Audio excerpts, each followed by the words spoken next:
Hola, ¿qué tal? Buenos días, buenas tardes o buenas noches. Para abordar el tema de hoy los invito a mirar estos cortos de video. Y a propósito de los calificativos, señor presidente, que todos son corruptos o que todos están echados a perder, eso no es cierto. Deje de dividir a México. No es para presumir, pero la economía está estancada. El crecimiento durante el último trimestre fue cero. No ha subido la inversión, no ha subido la confianza, no ha subido el consumo, no ha subido la actividad industrial. Lo que sí ha subido es el desempleo. 70,000 empleos se han perdido nomás en lo que va del sexenio. Y a la gente más humilde le quitaron lo poquito que les daban antes y los nuevos no les han dado lo que les prometieron. Échenle un ojo a mi columna. Es un gobierno, el de Andrés Manuel López Obrador, que defiende a los secuestradores.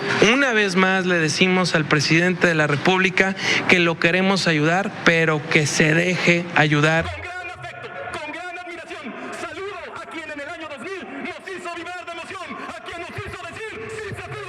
Y donde tenemos que darle la madre a esta cuarta transformación. Es un primer año de un gobierno que no ha dado resultados y por eso hemos dicho un gobierno destructor. Quien es deshonesto, y aquí se vino a sentar, es Andrés Manuel López Obrador con su 3 de 3 y un montón de mentiras, y lo que te dijo a ti y a todo tu auditorio. Andrés Manuel está en la presidencia, ha hecho ver que tiene grandes vicios autoritarios. Lo que diga Andrés Manuel, sus loqueras, el fuchi, el guácala, voy a cambiar a los malos para que se hagan buenos, se cree sacerdote, se cree predicador. No puedes compararte ni con Madero, ni con Juárez. No puedes, presidente, a priori creer que tú ya estás o vas a cambiar a México. Deje las mañaneras y póngase a trabajar.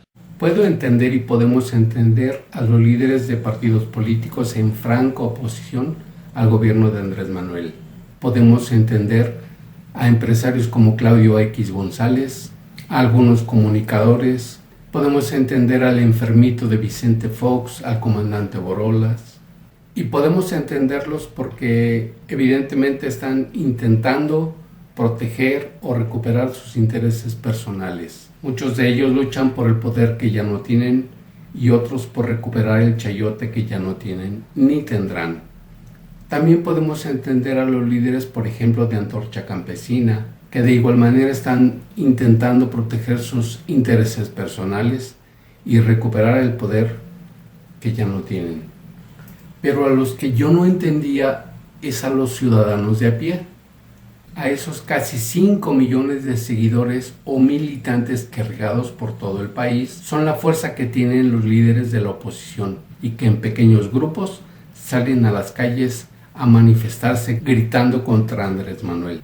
Gritan lo que sus líderes les dicen que griten, aunque esos 5 millones de ciudadanos de a pie no son nada comparados con los 40 o 60 millones de personas que apoyamos a Andrés Manuel.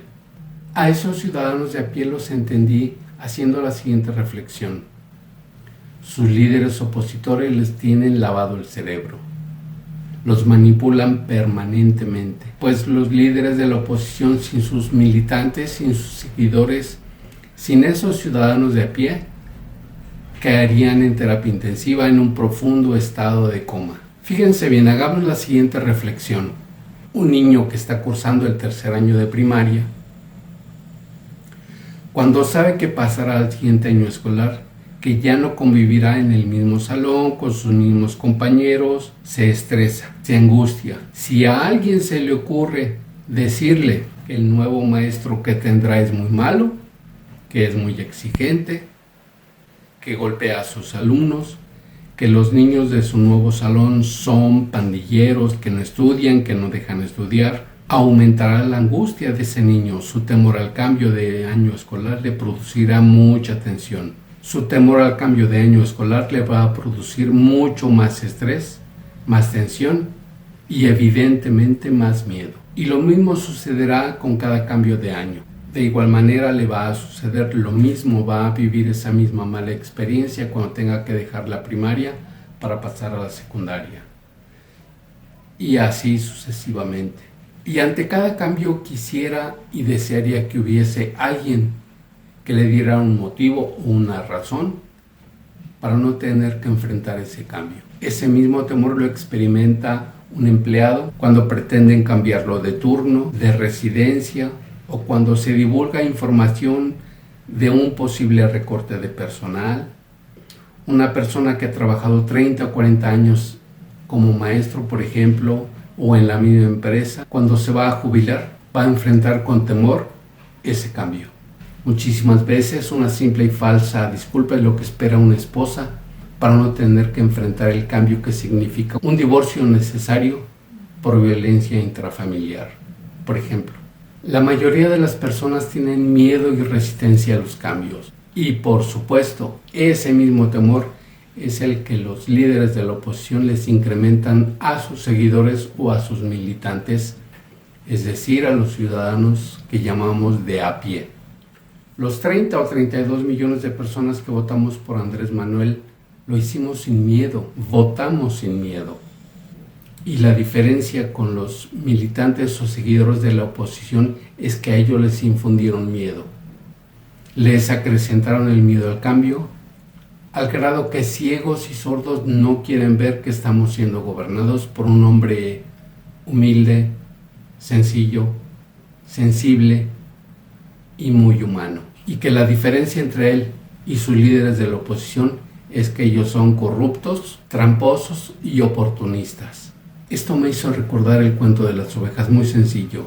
Digamos que nosotros como ovejas sin miedo saltamos la cerca siguiendo a un líder que nos llevó a un río de aguas limpias y cristalinas, mientras las otras ovejas no pudieron salir porque sus líderes les dijeron que ese era un líder disfrazado de oveja y que el río estaba envenenado y se la creyeron. Esos seguidores o militantes que fortalecen a los líderes de la oposición, esos que salen gritando las mismas mentiras que les enseñan los líderes de la oposición, son nuestros hermanos. Sí, con el cerebro lavado, sí, manipulados, pero son nuestros hermanos.